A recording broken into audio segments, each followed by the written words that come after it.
Halo guys, mari kita review-review lagi. Di sini aku mau review lagi humidifier atau pelembab udara yang modelnya simple banget.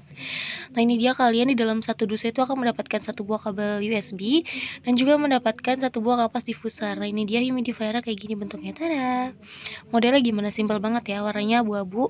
Dan juga di sini ada lubang untuk mencharge-nya dan juga di sini ada tombol power untuk menyalakan dan mematikan humidifiernya. Nah, cara mengganti kapas diffusernya tuh kayak gini, tinggal dilepas aja kayak gini, terus dipasang lagi. Gimana? Simple banget kan? Jadi kalian harus banget order yang ini, oke?